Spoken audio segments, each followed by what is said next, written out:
Well, welcome everyone. My name is Ignacio Peyró, and we're meeting today British author S.J. Bennett, Sophia Bennett, within the festival La Noche Más Negra. In fact, I think this is the last conversation of the festival, which so far has been a huge success. Sophia Bennett is well known, among other books, for one of her most recent, The Windsor Knot, an international success in detective fiction, and in particular in what has been called cozy crime. And no wonder about the name when it is Queen Elizabeth herself who acts very elegantly, of course, as a detective.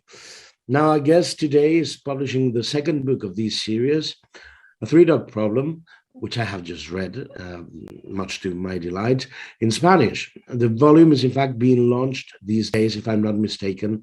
So it's already in the bookshops to great and deserved acclaim. Well, first of all, Sophia, congratulations on your new book. And now tell me something. How did you come about with an apparently irreverent idea, such as making the Queen a detective? Well, it might seem like an irreverent idea, but I'm actually quite serious about it. I was writing a book about another detective. I'd wanted to write a detective series for a very long time, and it wasn't working. And I just happened to be thinking about one episode of The Crown. I'm sure lots of people have watched that series. And in The Crown, on TV, the Queen did something I didn't think she would do. She moved a soldier on a model battlefield to the wrong place.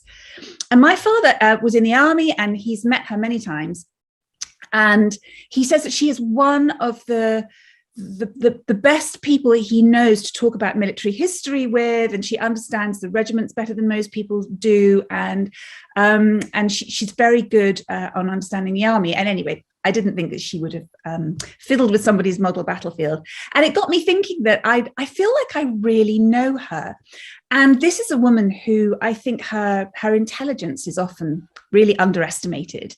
And there she is in this unique position that she's surrounded by people who are always looking at her. So she sees things that other people don't see. And if she sees something wrong, of course, she could ask anybody in the world, about gather their expertise. And the more I thought about her, the more I thought, if she wanted to be a detective, she could be really good at it. And the settings would be amazing in all her palaces. So I found myself really wanting to write about the Queen that I know. And the lovely thing about her is, like, we all feel like we know her to an extent because she's just one of the most famous people in the world, but she doesn't give interviews. So there's lots of space for an author to imagine what she's thinking and what she does behind the scenes. So I've been doing this for the past 3 years now, and I've just been having such fun imagining the Queen's secret life, I guess. Yeah, well, and I really can't wait for this. So sorry for being gossipy, but any reaction from the palace so far, or simply no comment? I'm sure the Queen herself must be very amused with this. Well, I hope she is. Of course, it's a no comment. That's what you'd expect. But somebody that I know has seen a copy lying around in Kensington Palace, so it's nice to know that somebody there is reading it. I'm pretty sure she must have seen it. I know various people who know her, so I think they would have given her a copy, and probably as a jokey Christmas present, I would imagine. I mean, one of the things I like about her is, she's very aware of her image, but she's not vain.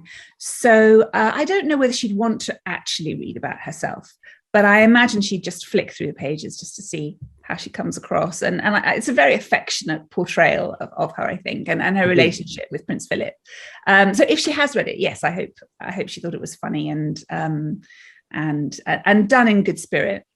Yes, and it rings so true. I mean, sorry for the personal remark, but I happen to live quite close to St. James's Palace and Buckingham, and I have to say I was really astonished by how you seem to get even the tiniest details right, like almost in a Flaubertian way, the windows and all these very you've talked about regiments, but also those, the staff, the waiter, the poors, the secretary, the private assistant.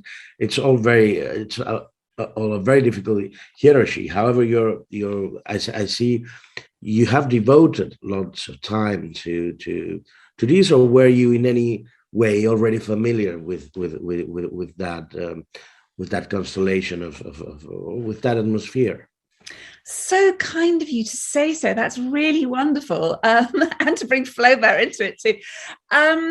Both. I was already very familiar, and I did way too much research because I love research. Is one of my favorite. I'm always terrified of the research when I'm about to start a new book, and then it ends up being what I enjoy the most. But when I had this idea to set the Queen as my main protagonist in a long, I hope, series of crime novels, it was partly inspired by the fact that I've been following her life from a distance since 1977, from her silver jubilee when I was 11, and I was one of those people standing outside Buckingham Palace waving a flag, and I didn't really know her at all at that stage. She was just a distant woman in a pink dress.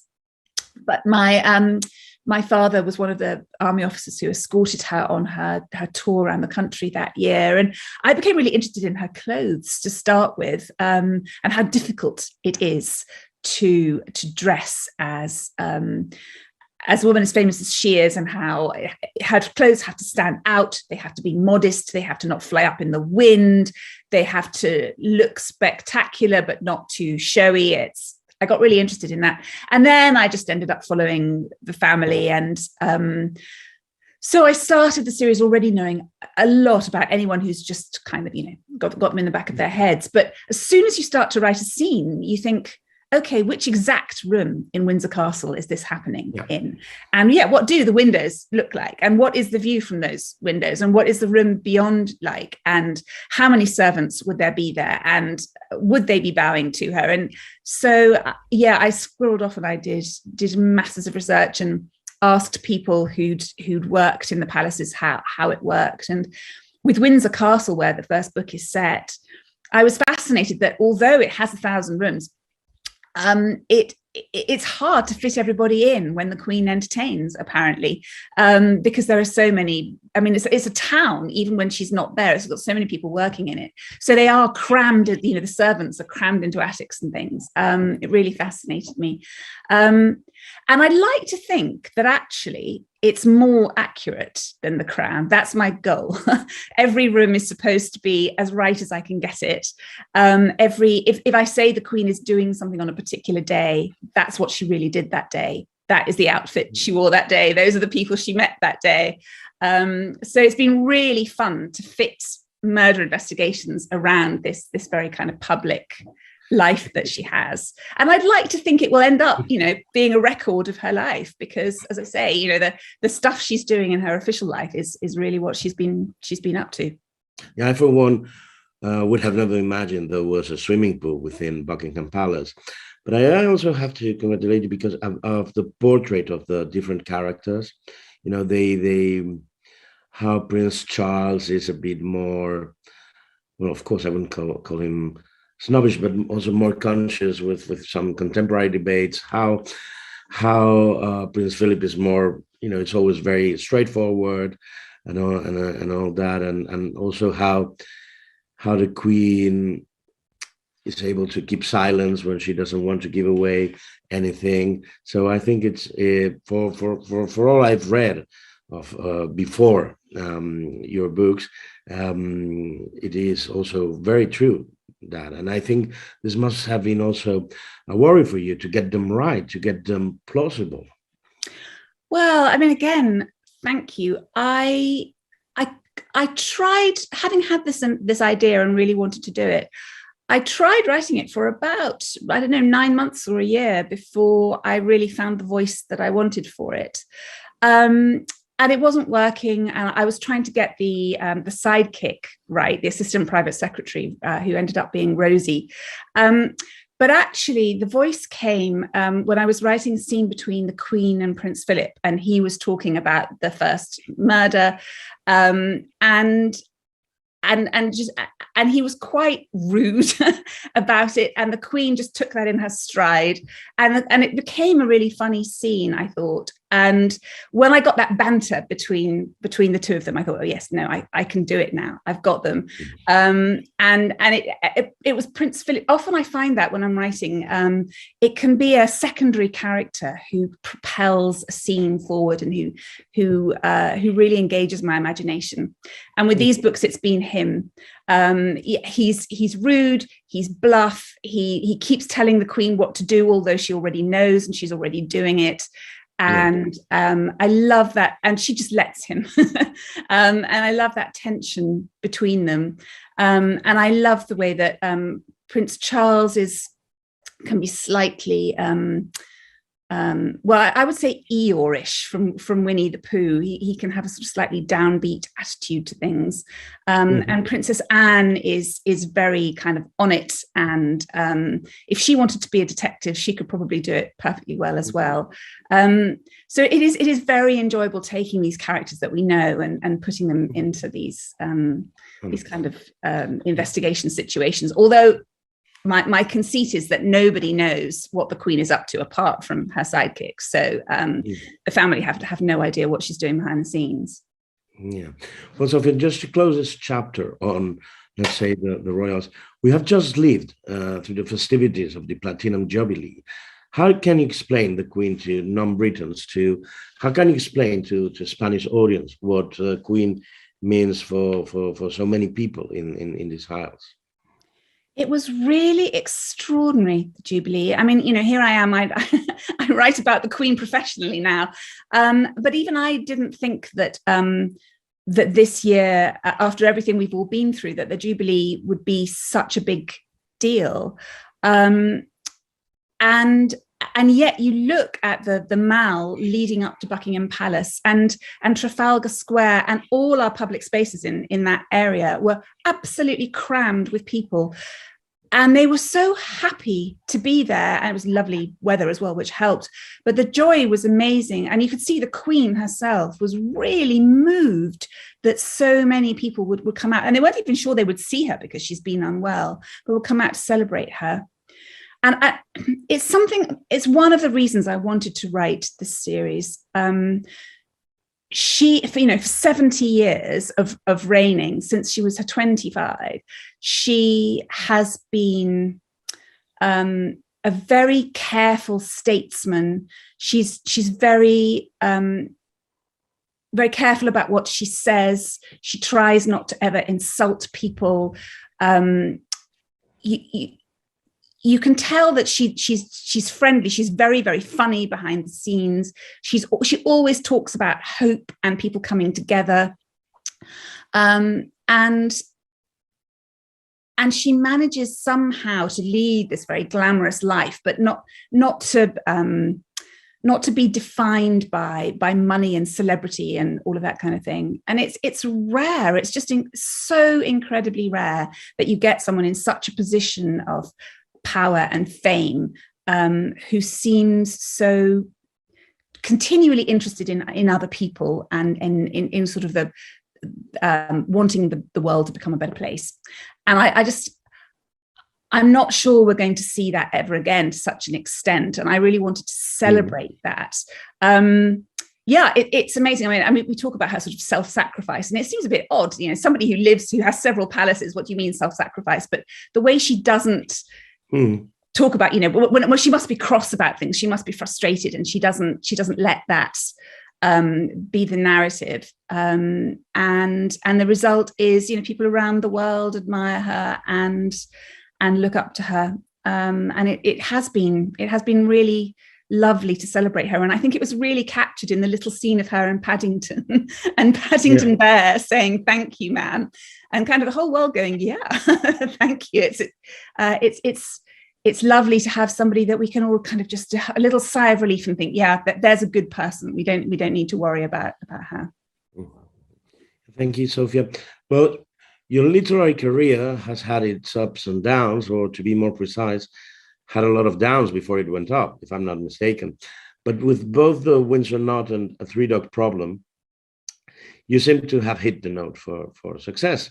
Sometimes authors strive with books following a big hit, but this does not seem to be the case. What lessons did Windsor not teach you that you have taken advantage of for your new book that gave you confidence to start this to carry on with the series? Oh gosh, who would be a writer? It is the best job in the world, but it is so risky. The second book was written, I guess, before I knew how the first book would do.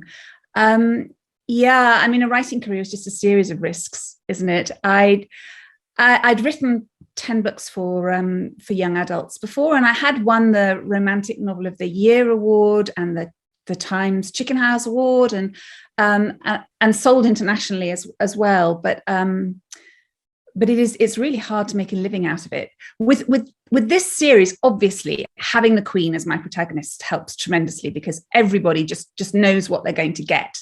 And cozy crime has just taken off around the world, which has always been really interesting to see. And I think the pandemic has kind of helped it on its way in a way, because cozy crime can be funny, relaxing, but at the same time we can investigate all the things, politics and feminism, all the things that interest us. And I think after the pandemic and during it, people were looking for an escape from their lives, and cozy crime can provide that really well. And people like Richard Osman are obviously really helping with that. So having the Queen, having this comedic approach to writing was I think what kind of cracks it for me. But I didn't know it was going to work. I didn't know it was going to work for the first one. I couldn't be sure it was going to work for the second one. I think you just have to write in the darkness, write what appeals to you, write what inspires you, and just cross your fingers and hope that it appeals to other people. Yeah. And who have been your masters for detective fiction? Because as an English writer, you can get a lot of inspiration from literally anything, ranging from Agatha Christie to P.D. James or Arthur Conan Doyle. Yes, well, I grew up surrounded by detective fiction because my mother is a great reader. Both my parents are massive readers, and my mother's always adored detective fiction, and so the house was always completely full of it. Old Penguin copies with thumbed edges lying around for me to pick up. So Dorothy Sayers was the person I really grew up with, and Lord Peter Wimsey is my favourite detective. And so obviously I had her and her stories in the back of my mind. To an extent, Agatha Christie, I mean, it's very easy to say that, the Queen is a Miss Marple because she's this little old lady in the first books of the series, that because she's 90 in them, that people underestimate. And that's true, but I see her more as an Hercule Poirot figure, actually, in terms of exercising the little grey cells to solve the crimes.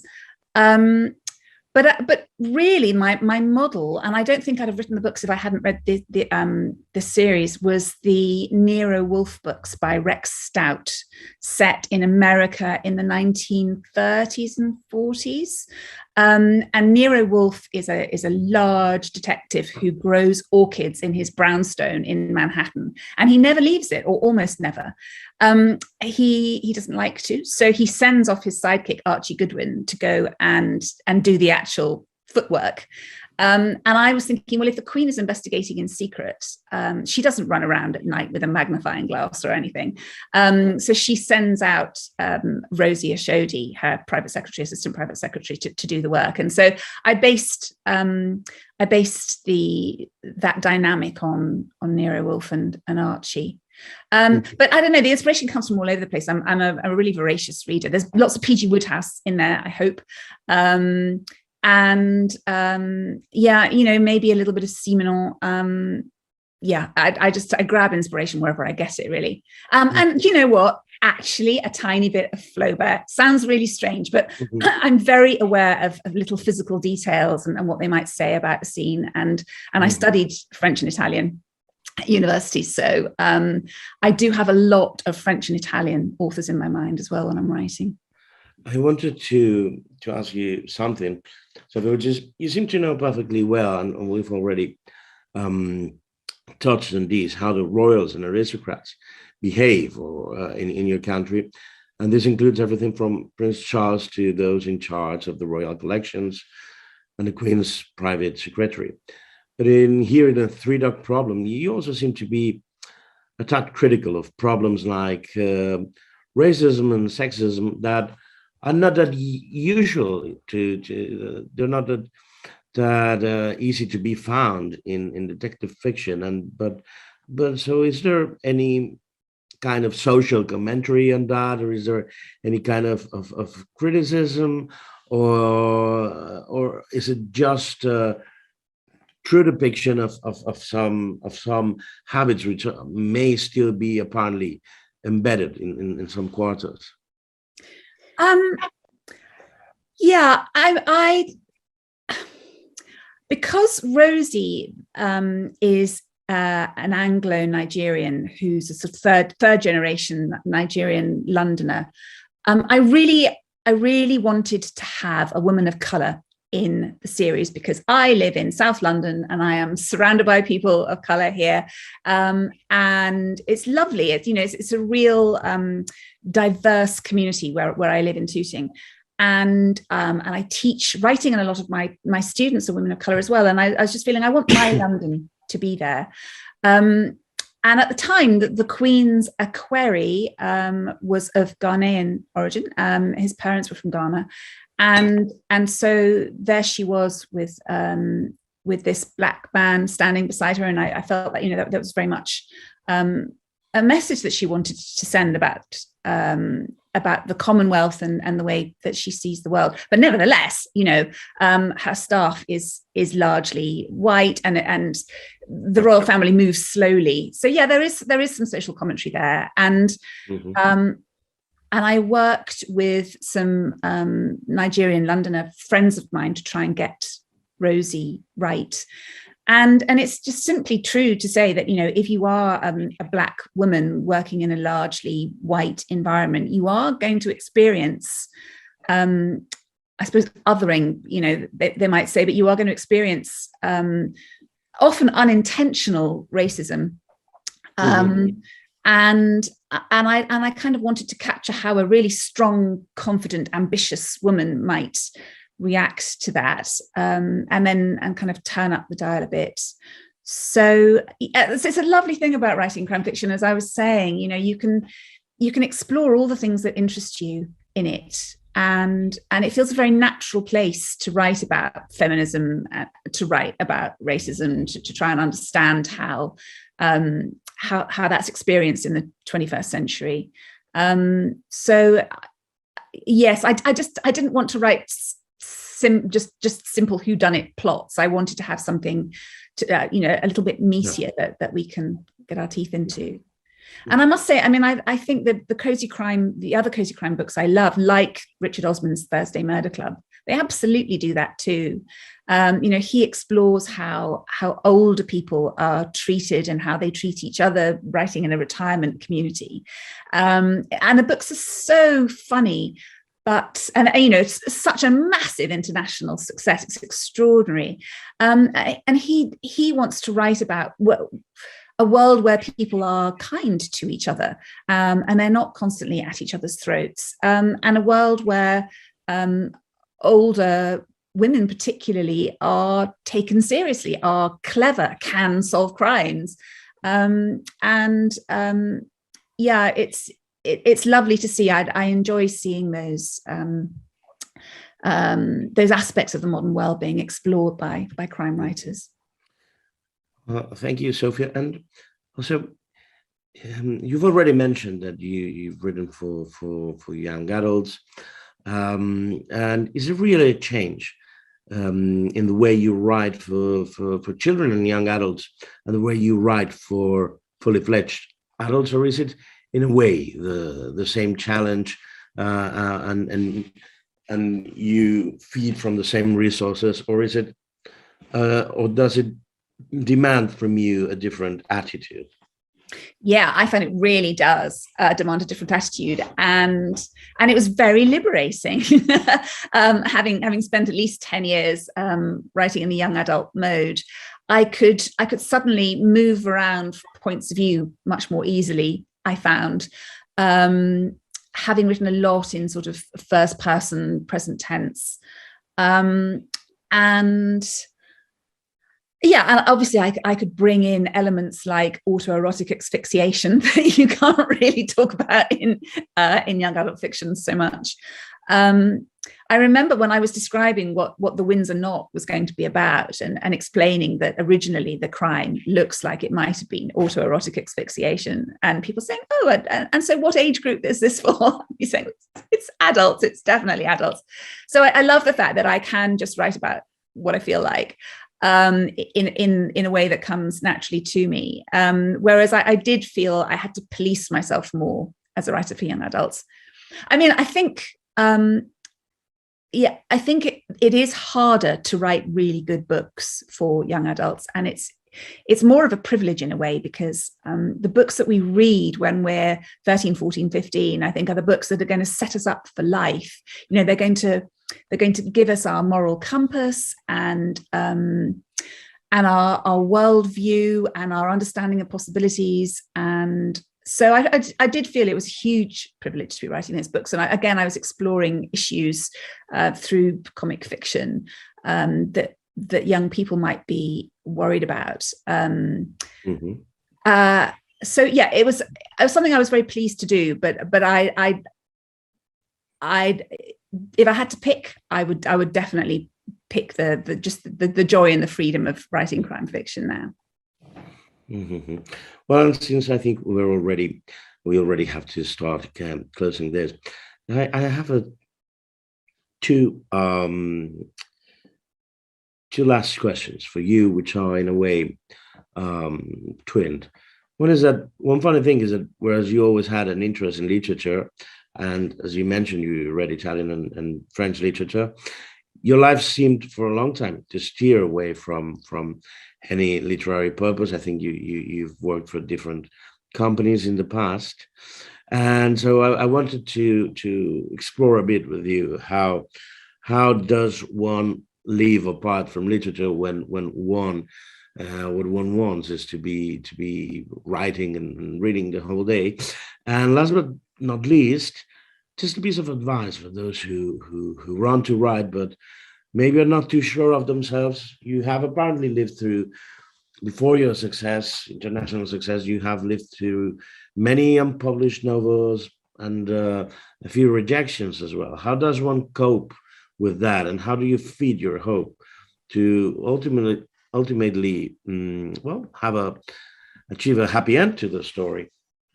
Yes, it's something I have a podcast called Pre-Published, which I created through my teaching for unpublished writers. So it's something that obviously I've thought about a lot, and I have worked with a huge number of unpublished writers, some of whom are now published, which is really wonderful. It is hard. The reason I had so many jobs, I had such a long career before I was a writer, was I was just too scared to do it for 10 years.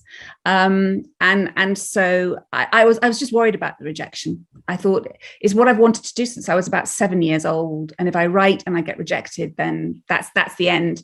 So that was really tough. And then I did try writing for 10 years. After Harry Potter came out, I was kind of inspired, and I tried writing for 10 years, and I had 10 years of rejections. And then what I learned from that is that's normal. Rejection happens. You're making something that nobody has asked you to make. Nobody is waiting for, and they might love it and they might not love it. And you just have to live with that. But successful writers are the people who just keep going and who keep trying and keep trying to get better and keep reading and keep learning. And you can't get published if you don't have something to publish.